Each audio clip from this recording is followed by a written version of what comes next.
We good? Hello, everybody. Hello. Sorry, a bit late, slight technical hitch, but I hope it's going to be worth the wait.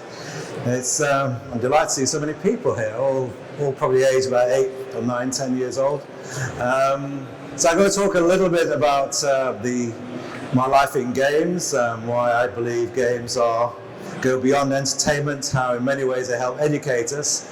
Of course, I'm going to talk about my life in games from the early 70s when we started Games Workshop through the Final Fantasy years and to where we are today, and try and talk about my new book, which I wrote with James Wallace, and some of the games I really enjoy playing, board games. So this is a bit of my collection at home, just to show I do actually play games. I got over 1,000 board games at home. People ask me which is my favourite game. Of course, I don't have an absolute favourite. It's a bit like always asking me what's my favourite child, and I've got 4, so you can't have an absolute favourite, but that's just a little bit. But we're going to go back to 1975. This was the year we started Games Workshop. On the far side is Steve Jackson. In the middle, got John Peake, and the really handsome guy at this end, that's me. We all used to go to school in Altrincham, and when after further education, we met back up in London. And we shared a flat, we had pretty miserable jobs, and we used to carry on playing board games because that's what we'd always done at school. And we discussed, wouldn't it be nice to try and turn our hobby of playing games into a business of some sort. So we decided to create a games company called Games Workshop. You might have heard of it. We didn't really know what to call it, but the reason people want to know how that name came about is that we started off making traditional board games, wooden games, go boards, backgammon boards, and John, who was a carpenter, not by trade but by hobby, his room was effectively a workshop. It was just full of sawdust and saws. It was a complete mess, and so we thought we'd call it Games Workshop after his bedroom. So we published this full-colour glossy magazine. It was our first reach out to everybody we knew in games. I'd been doing some work for Don Turnbull before this. He had a postal diplomacy magazine called Albion, and I used to do quite a lot of work for him. When he finished publishing Albion, he gave us his list of his mailing list. So we sent a copy free to everybody who was on that mailing list, and we printed about 200 copies of Alan Weasel. And whilst we hadn't sent it to him directly, a copy found its way to Gary Gygax, who was living in Lake Geneva, Wisconsin. This is a photo I took of him in 1976 at Gen Con 9. And of course, as you all probably know, Gary had just created with Dave Arnson this amazing game which he called Dungeons and Dragons. It didn't look much, 3, 4 largely unintelligible booklets in a brown box, but when you opened that box, it opened up your imagination like no game had ever done before, and I don't think any game ever will again in such an amazing way. So we ordered 6 copies of Dungeons and Dragons, because that's all the money we had in the world in our little flat in Shepherd's Bush. And on the back of that order, we got the exclusive distribution agreement for 3 years for the whole of Europe. That's because Gary was also operating out of his flat in Lake Geneva, Wisconsin. So we dedicated issue 6 of Alan Weasel to D&D. This was July 1975, and thus began our mail order business operating out of our flat. We went over to Gen Con in 1976. The people in this particular photo, the far side is Fritz Lieber, science fiction author. Next to him was Gary Gygax. Next to him was Professor Barker, who created Empire of the Petal Throne. It's me holding the boxes. Rob Coons, who wrote a lot of the D&D rulebooks, and Steve smirking at the front.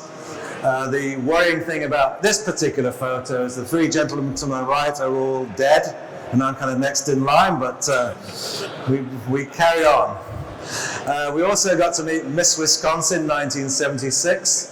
I don't know what she's doing today, but I'm enjoying myself here in Alexandra Palace. And we came back and started selling all the games that we signed up from various companies, not just TSR, but all the new fledgling games companies, selling them through different trade stands and little toy and hobby fairs around the country. We then started our very limited publishing, and then we arranged our first games day in 1975. I don't know if any of you, probably none of you were born in 1975, but we used to play games back then. And we started selling, as said, out of our flat in Shepherd's Bush. It was a third floor flat. And we had no phone, of course, in our flat. No mobile phones hadn't been invented. But there was a public phone on the ground floor, which we shared with our landlord, Paddy. And the phone calls were always for Dungeons and Dragons, someone to make a telephone order. And on a Friday, when Paddy had had a few drinks, he wasn't very enamored by these phone calls that were interrupting his sleep. And we'd hear the phone ring, dash down the stairs, always too late. Paddy was there first. Hello. Aha. You want Games Workshop, dear? Mm-hmm. You can go to hell. And he used to hang up on all our... But it shows the power of PR as people wanted to know more about Dungeons and Dragons. And we used to see people milling around on the street outside looking for this shop. Of course, there was no shop, it was a flat. And so you open the window, workshop up here, mate. Anyway, Paddy got tired of this. And when we went to the States in '76, he said, you need to find somewhere else to live when you come back. So this is what leads to this slide. This is Steve's van, Van Morrison, it became affectionately known. This became our home for 3 months, because when we came back from the States, we had all these boxes arriving, Games Workshop was trickling along, and we go into the bank manager to try and raise some money, because we couldn't afford a flat and an office, so we need to raise some capital. So you go into the bank manager and say, hello, we've got this great game, it's a role-playing game. It's in which you're a hero or a wizard, you've got these fantastic journeys of the mind, killing monsters and finding treasure, and there's no board as such, but you buy all these supplemental things and magazines, and the bank manager looks at you, rather like a dog watching television, with absolutely no understanding of what you're trying to do or say. So he kicked us out, so we were obliged to live in Steve's van, which we parked next to a squash club, conveniently, so we could get up in the morning, have a shave and a shower, and got really good at squash by default. And then into our tiny office in Shepherd's Bush, where we did our mail orders about 2 o'clock in the morning. John, by that time, had left. He only liked traditional games. He liked making backgammon boards and go boards and Mancala boards, but he didn't like role-playing games, so he left within a year. We opened our first retail store. I don't know if you've ever been to this one. Was anybody there on the opening day? Not the opening day. Well, this was April 1978. We had no idea so many people would actually show up, but of course we were delighted that they did.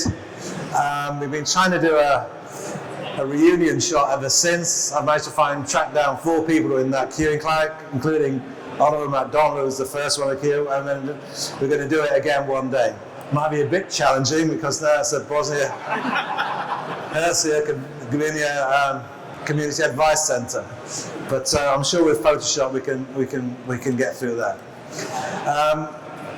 Here's some of our very first staff back in the early days.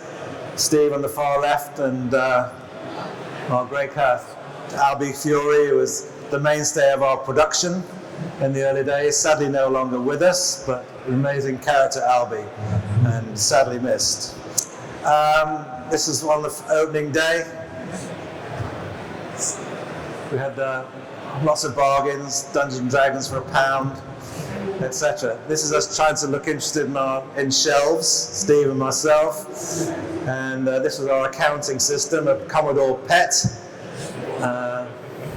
Slightly basic in its programming ability, but did the job.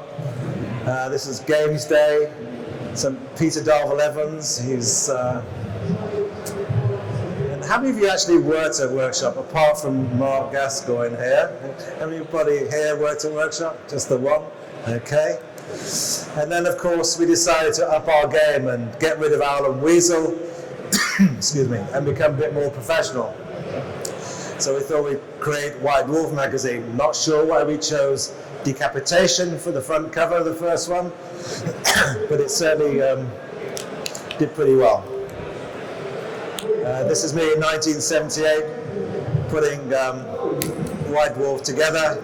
It was done in a very old-fashioned way with letter set and cow gum and light boxes. It was quite a nightmare operation. And I've still got that White Dwarf t-shirt. Of course, it looks about the size of a duster now compared to me, but it's still got it. So we're starting up opening more workshops. Now a different logo. Clearly we didn't know very much about retailing. Just everything we got, we'll just shove it in the window and hope for the best. But here's some of our very fashionable staff at the time. And we continue to open more shops, by which time you can see the new logo.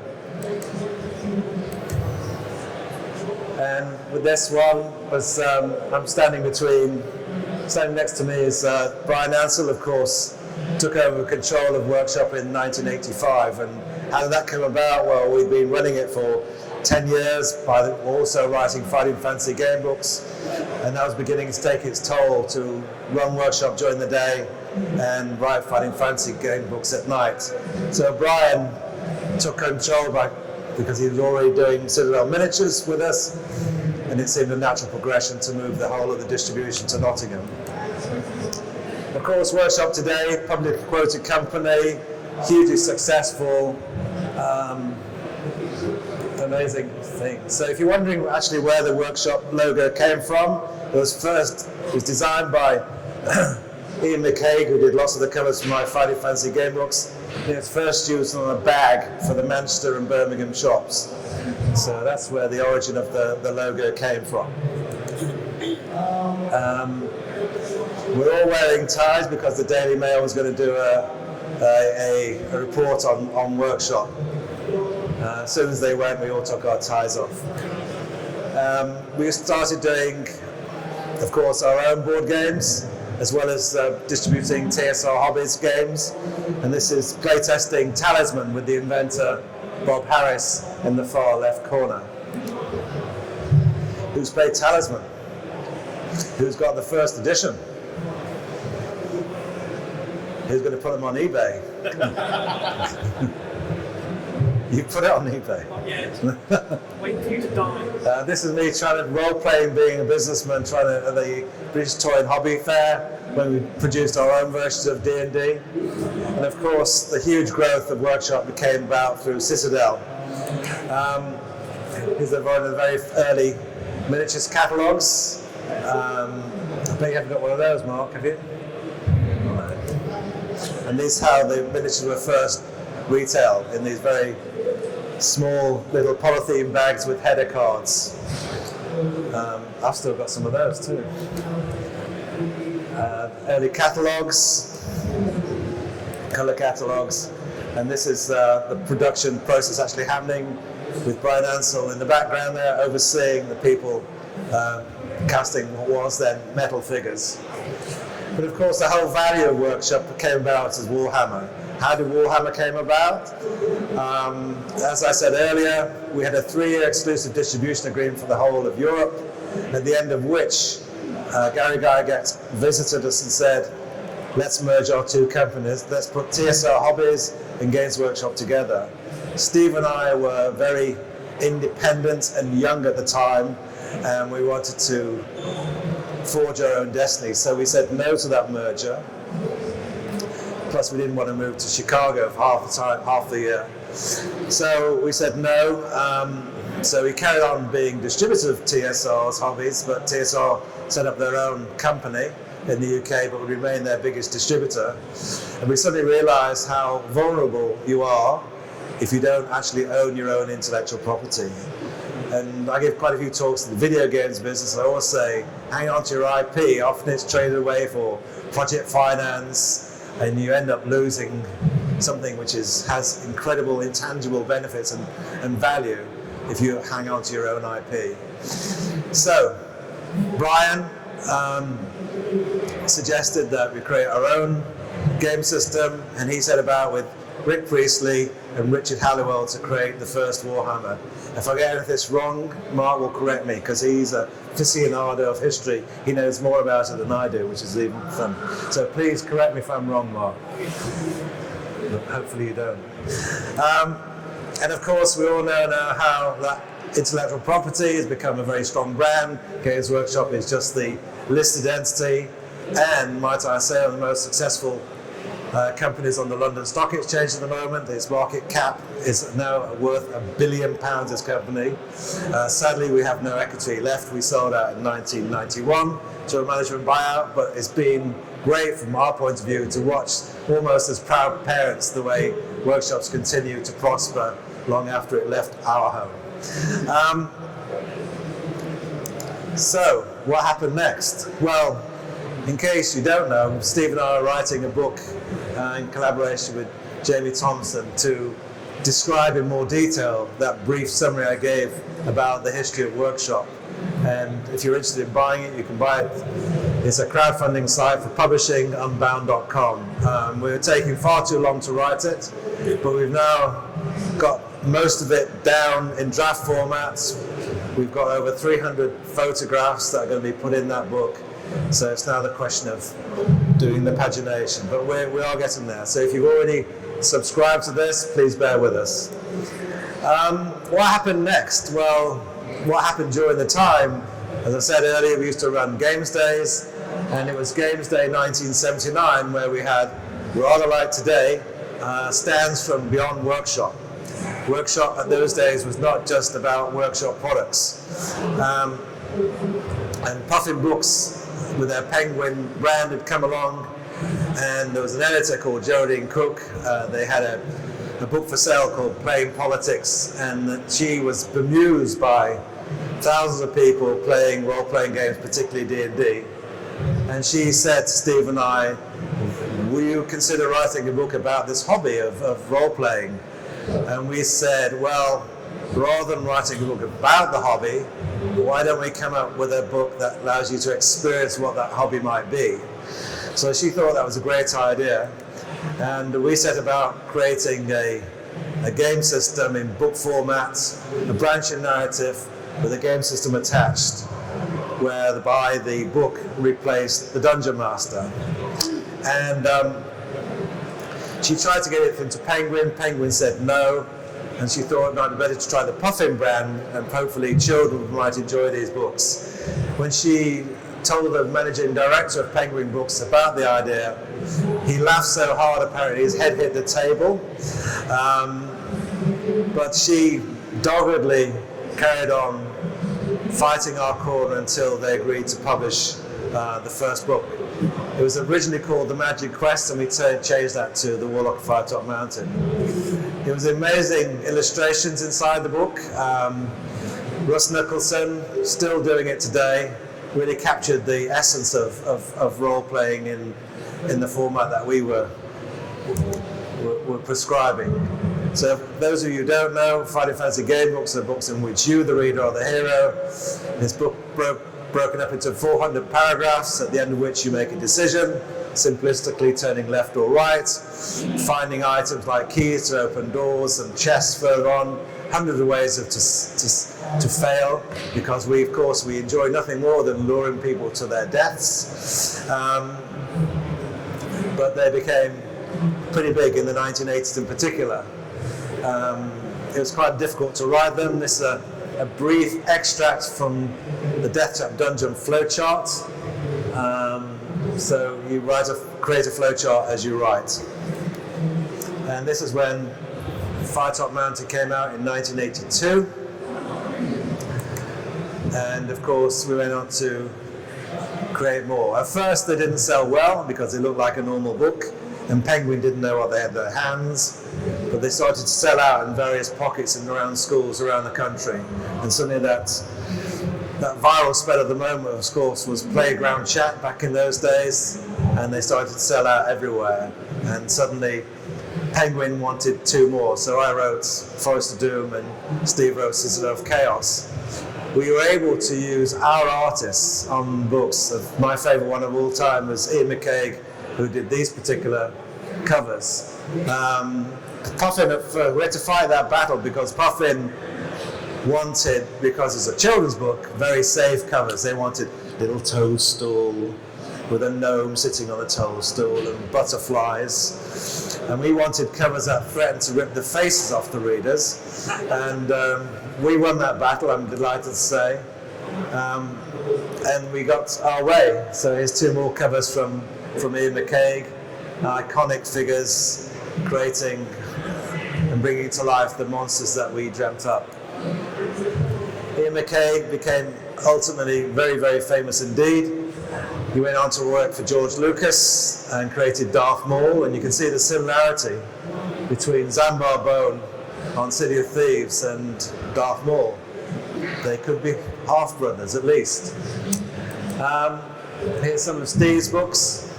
Steve tended to go away from fantasy to try other areas, superheroes and horror in particular, whereas I stuck to mainly Alancia, mainly fantasy. They were printed in over 35 countries in 25 languages around the world. They're still being printed today in France. They never went out of publication. And we usually managed to get foreign publishers to use our covers because we thought we knew our market, but some territories insisted on using their own artists, saying that they knew their consumers much better than we did. And one of those territories was Japan, and we bowed to their greater knowledge. So you can see all the covers of Death Trap Dungeon here.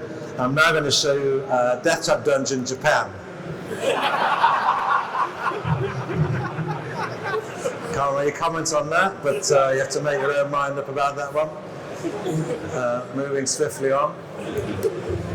So there were over 20 million copies sold of Fighting Fantasy, which of course was brilliant. We couldn't keep up with the demand ourselves, and from number 8 on and sporadically, especially towards the end of the series, we had to employ ghostwriters, so it became Steve Jackson and Ian Livingstone present, which again added some diversity to the content creation. Mark, in fact, which one did you write, Mark? Battle Blade Warrior. Battle Blade Warrior, that really useless one. I mean, really great one. No, it was fantastic that we were able to get some of the best writers to help carry on and supply the demand that was out there. But it wasn't easy. They were not well received by the establishment at the time. The Evangelical Alliance published an 8-page warning guide about Fighting Fantasy, saying, because you're interacting with ghouls and demons, you're bound to get possessed by the devil. A worried housewife in deepest suburbia phoned in her local radio station and said, having read one of my books, her son levitated. So the kids are thinking, £1.50? We can fly? Really? That's amazing. We'll have some of that. The local vicar in Chelsea threatened to chain himself to the railings of Penguin books until they were banned. The books were actually burnt in South Africa as being demonic. There were magazine articles written about them saying the dangers of using your imagination. Can you imagine that, children using their imaginations? That's such a terrible thing to do. There were petitions sent in by worried parents who think they're dangerous and harmful to children. I have their addresses. One day, we will seek revenge. So the years rolled on. This was the 10th anniversary in 1992. The 20th anniversary, we're all starting to lose our hair. The 25th anniversary, and we did a hardback issue of Warlock of Firetop Mountain. Now a collector's item. Who's got one? Well done. I've seen a few on eBay for about 100 quid. I'm sure you won't be tempted to do that, would you? No, not me. 30th anniversary, wrote a new one, Blood of the Zombies. Blood of the Zombies is awesome. My friend Shane doesn't like it, but that's because it's really hard and Shane is dumb. Which I thought was the best review I could possibly ever have. And 2017 was a landmark year in that we got a new publisher in Scholastic, who largest children's book publisher in the world, and a resurgence of the appeal of fighting fantasy, because those who read them in the 1980s have now got their own children and passing the baton. And of course, fighting fantasy speaks to the video games generation because they're interactive, and therefore they resonate with today's children. We had the 35th anniversary, which was 2017. I wrote a new one for that, Port of Peril. And these are the new covers that Scholastic put on, away from that sort of fine art of old and more into more anime, video, graphic style, Photoshop interiors. Certainly a distinctive style, which publishers claim resonates with today's youth. I'm sure they do. So we can do a comparison between old Death Trap and new Death Trap. Old Island of Lizard King, New Island of Lizard King, Port of Peril. Just a little bit more clarity in how I still use the old ways of doing it. Don't use Twine or any software. Still very much an analog writer myself. Again, showing the differences in the artwork style, a new map. There's been quite a lot of merchandise around fantasy over the years, a comic. There's a City of Thieves coming out and a comic graphic novel coming out in a couple of years' time. I'm delighted to see, and of course, if you haven't seen them already, Atlantis Miniatures here at the show today have created some amazing miniatures which hark back to the glory years and the incredible artists we used to use. So they are models, they do require assembly, but well worth it, I would say. So some of the classic monsters have really been brought to absolute pure life thanks to Atlantis.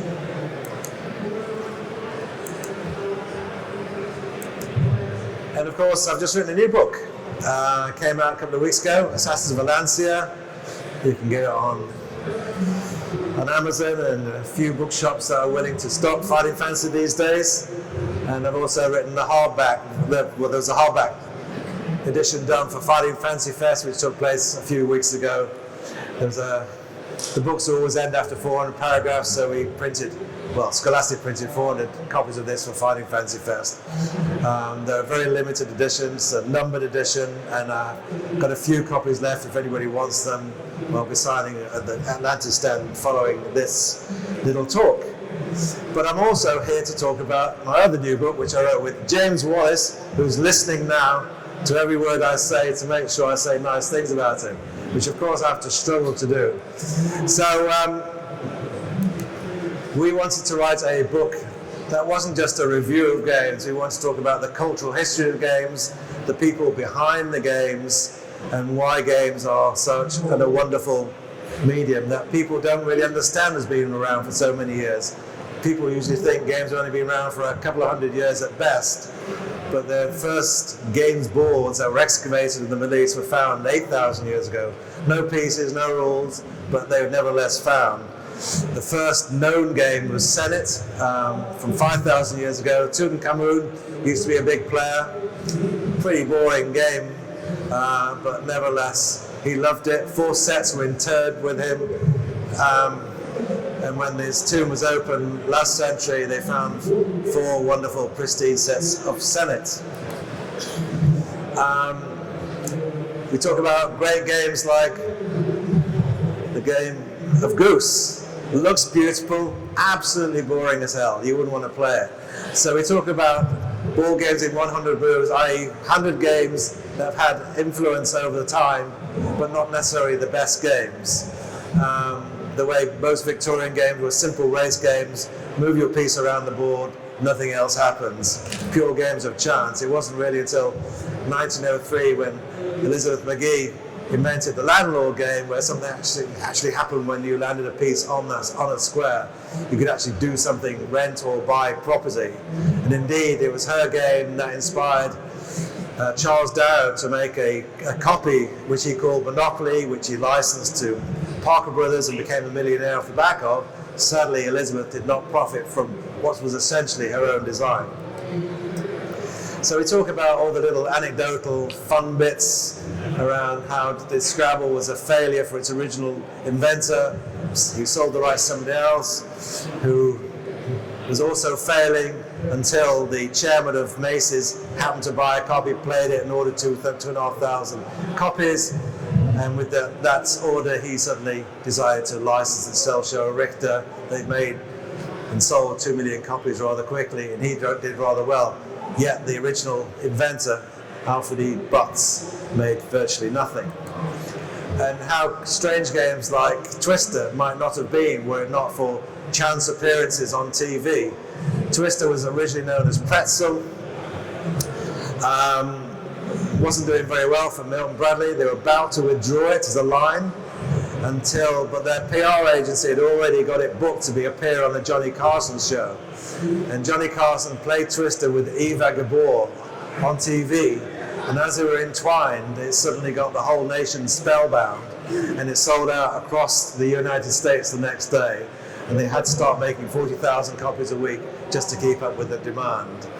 All these facts and many others are in our book, and I have to say, because he's listening, that I have to give most of the credit to James, because he did all the heavy lifting. He spent days after days in the British Library unearthing all this incredible knowledge and detail which you can find inside the book. So that leaves me really to finish off, I think, before we have a Q&A, about my top 10 games. Not necessarily a permanent list, it changes all the time. That kind of gives you an idea of the kind of games I enjoy playing. None of the games I've invented myself appear in the list or in my book. Let's get that out there straight away. But I still enjoy designing board games. These are the 7 I've had published so far. So at number 10, Diplomacy. Used to love playing Diplomacy, and of course involved with play-by-mail diplomacy in the 70s. If you enjoy losing friends, this is the one for you, because this is probably the best game for backstabbing that was ever invented. Number 9, Crude, became known as Map Multi in Eurogames, invented by Mr. Saint Laurent, a Canadian guy. Apparently, I've got a copy of Crude, a very, very rare game now. It's an oil trading game and oil digging game and an economic game based around, but it's got a very nice, neat mechanic. Again, I don't think he profited very well. Matt Morty sold lots of copies, and they had an account in which royalties were being put into it because they didn't know how to get hold of Mr. Laurent, but I think the company went bust before he got found or got paid out. But to get hold of a copy of Crude, well worth it. Number 8, Acquire, one of the most prolific games inventors of all time, Sid Sackson. He had over 15,000 games in his collection. He used to he lived in the Bronx. I went to visit him a couple of times. Sadly, he's no longer with us. He had Alzheimer's, and that ultimately led to his passing. But living in the Bronx, he was a prolific board games inventor. He did games like Can't Stop, but my favorite was Acquire. He was burgled 5 times. They never took a single game. He was a hell of a character. I went to his auction after he passed away. 9 days later, his auction happened in New York, in New Jersey. And it was a very sad thing. These 15,000 games, his manuscripts, his original designs all went under the hammer to an auctioneer who acted rather like a horse trader. He was like, $1, $2, $3, $3, sold! And it just went, it was sad. A couple of great UK designs from Francis Tresham, 1829, really a predecessor to the Tycoon games that followed it, but for its time, amazing game. He also created Civilization, And that's before Civilization, the video game, came out, followed by the Civilization board game that was based on the video game that was actually based on Civilization, the original board game. Great game, again, if you can get hold of a copy, do. Number 7, on a kind of a more casual games nights, we like to very much enjoy Splendor. Number 6, Small World. Who's played Small World? Yes, of course, don't need to explain it. Great. It's where the way that the two forces come together, empires expand and retract. Love that mechanic. Number 5, just because I like the 10th anniversary edition. Ticket to Ride. Don't know how many million copies have sold now, but it really helped bring Eurogames into a much wider awareness and help lead to the revival of board games along with Catan and Carcassonne. Number 4, Keyless. It's just that this game is fascinating because how difficult it is to make a decision on your turn. There's 7 equally good options you have, and trying to make the right one, of course, is too difficult. Number 3, 7 Wonders. Who else likes 7 Wonders? The rest of you need to go and buy one. It's a fantastic game. And getting into the meat of it now, the Warlord, which Games Workshop published as Apocalypse briefly back in the old days. This looks like Risk in that it's a world game of conquering the world, but the best thing about this is combat doesn't involve picking up a huge handful of dice, rolling them and hoping for the best. This is a very agonizing, he thinks that I think that he thinks that I think system. And I'll tell you briefly how it works. When you want to move from one zone to the next, if you have 6 or more armies and you want to move into a territory that has whatever armies in there, you don't roll dice. You choose a number of the number of armies you have. So if I have 5 armies about to attack, the other person has to guess or try and work out and say a number between 1 and 5. Now it's not just a random guess, because for me to carry on the attack, I need to have as many pieces going forward. If I just put 1, that's that turn over effectively. So I need to get 4 or 5 over the line. That my opponent knows I need to get 4 or 5 over the line. So I know that he knows I need to get 4 or 5 over the line. So I better do 3. 3 is not enough. Also, he thinks that, I think he's going to take 4 or 5, so he'll probably go to 3. So I'll go back up to 5 again. So you're doing this for ages. And finally you make a decision, it happens. And for every piece you take, you get a 1-stage missile. So if you manage to win 8 pieces of combat, you get an 8-stage missile, which you put in your own territory. And that 8-stage missile has got a range of 8 zones. So it's a huge threat. Great game. The problem is it never ends, because as empires grow, everyone gangs up against that empire. And so anyway, definitely worth checking out. And of course, last but not least, that's when Steve got his copy of Warlord. Last but not least, D&D has to be. Without D&D, I wouldn't be standing here today. I think half the video games industry wouldn't be in existence. If it wasn't for D&D, what would World of Warcraft have been? And many of the other big RPGs. So I certainly owe Gary Gygax and Dave Arnson a huge debt. Gary actually made it happen. They created it between them, but Gary was the force behind it that made it happen. Sadly, no longer with us. I last saw him in Chicago in, I think this was 1996, and he passed away in 2008. So that's it from me. My new 2 books, Board Games 100 Moves, Stats of Valencia. Got a few copies on the stand. I'm very happy to answer questions. I think we've got another 10 minutes. There's a roving mic. So anybody you got, and I'm too old to care. Any questions, don't mind. You cannot embarrass me. maybe Mark could. So please ask away. The mic is coming.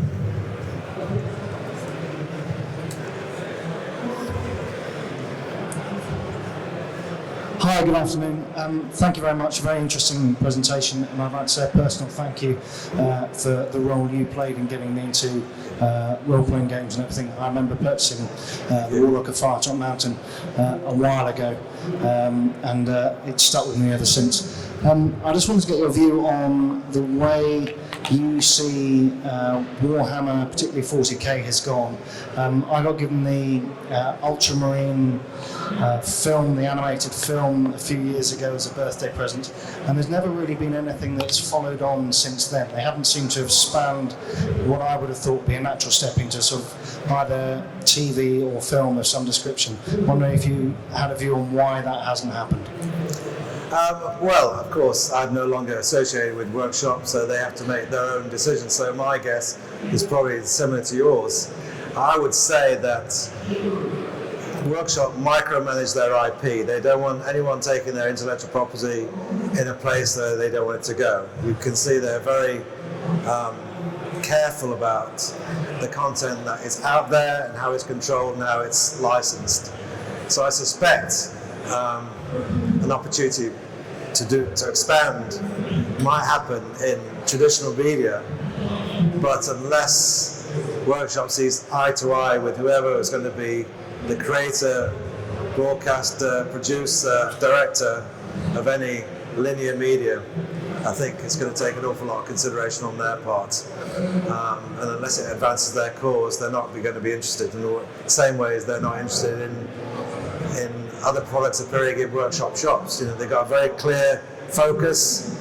Some people don't always agree with the way Workshop's gone, being effectively a one-game company, but it's clearly worked, and Workshop's still in business today when a lot of other businesses are no longer here. So I can't really comment in detail. That's my own supposition about the super high protection around their own intellectual property.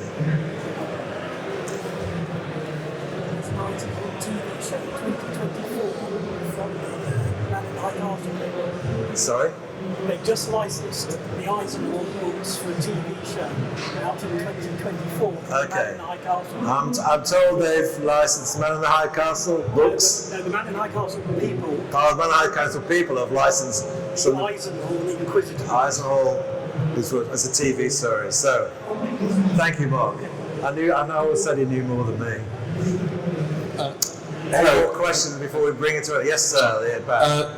First of all, I want to say thank you for all that you've done in your career. I grew up reading the fighting fantasy books, and like a lot of us probably, so I'm really grateful for that. And a comment on the vicar who was prepared to chain himself to try and bring you down. Well, I'm a vicar, and I just want to say, thank you for ignoring all of the sort of naysayers and detractors and all of that. Thank you. My question is, looking back over your career, what time do you look back on with the most fondness?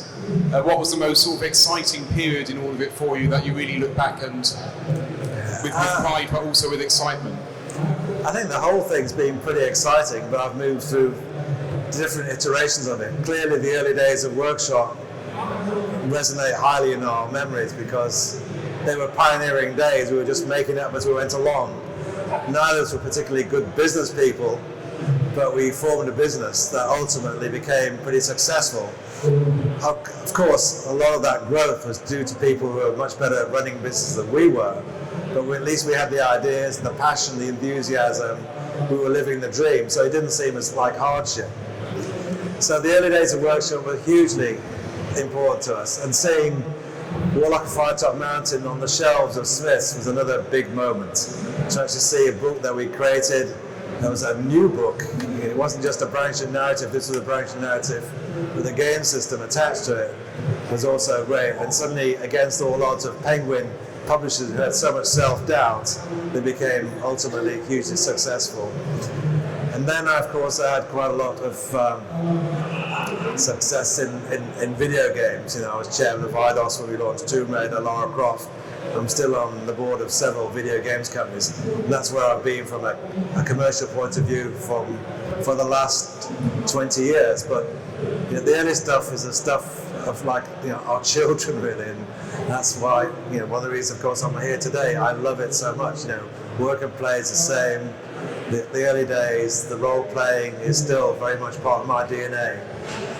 So long may it continue. Thank you. Hi, I would echo the same thank you, because your games led not only to my hobby in games, but also doing it professionally as well. What the question I've got is, Games Workshop eventually became more and more associated with miniatures, both from the playing and also from a collecting standpoint. Yeah. But in the early days of Games Workshop, they weren't involved at all. I was just curious how you made that transition. Where was the decision first kind of hatched to move into miniatures? Well, as you say, we started off with role-playing games where you didn't require many miniatures at all. Just the individual miniatures, character figures for your alter ego, and a few monsters that you encountered. But we'd effectively co-founded Citadel Miniatures in 78, was it, or 79?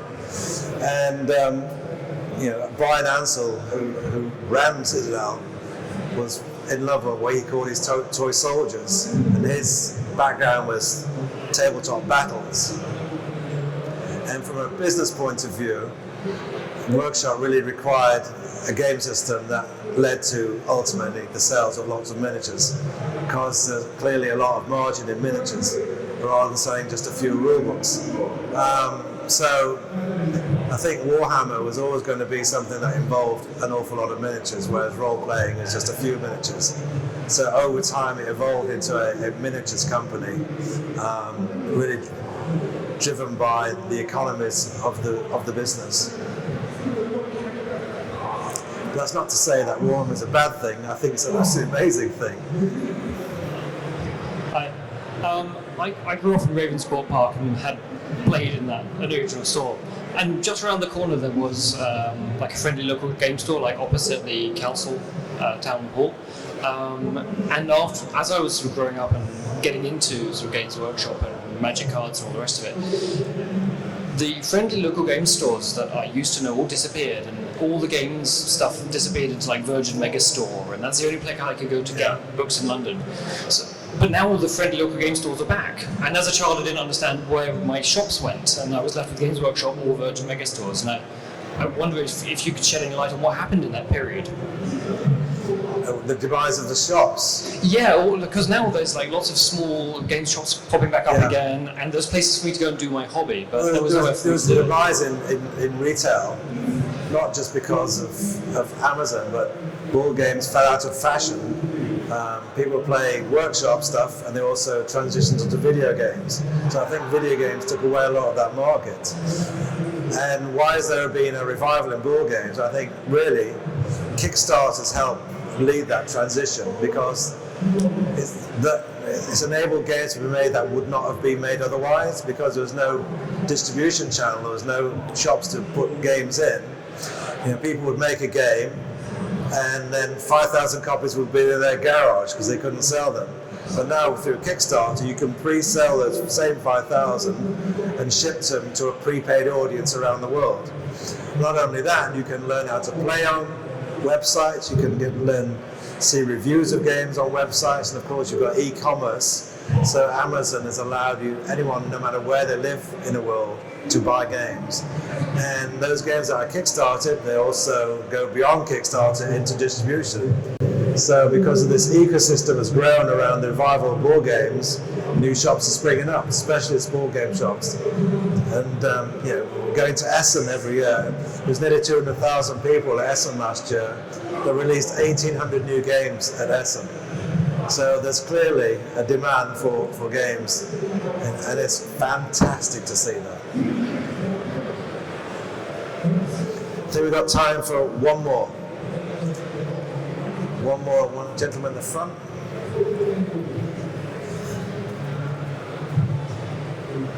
Thank you for a very interesting talk. I remember going to the Darling Road workshop. I was also a founder member of the Oxford University Dungeons and Dragons Society in 1977, so I've got a long history. What I was going to ask you is your 10 top games was interesting, and you chose some innovative games from quite a long time ago, such as 1829 and Civilization, but you didn't really have any of the, what I would say, some of the innovative games of the last maybe 10 years, where you've got new mechanisms like things like worker placement mechanism, that sort of thing. I was just interested if that was... Well, I've got Chaos in there and Yeah, I Small suppose World, so. but you know, my top 10 could be different next week. Yeah, okay. This is kind of the kind of emotional top 10 Yeah, games that I've been playing for a long time. yeah. Hard to hard to delist them. Okay. I And I know what you mean. I agree with I've you. got them all. I've got over 1,000 at home. Yeah. 10's a tough choice, isn't it? And I know. It I is. agree with It's you. impossible. Yeah, I agree with you about Seven Wonders, though. That's great. Good. Thank you. All right. I guess that's it. So thank you very much indeed. Thank you.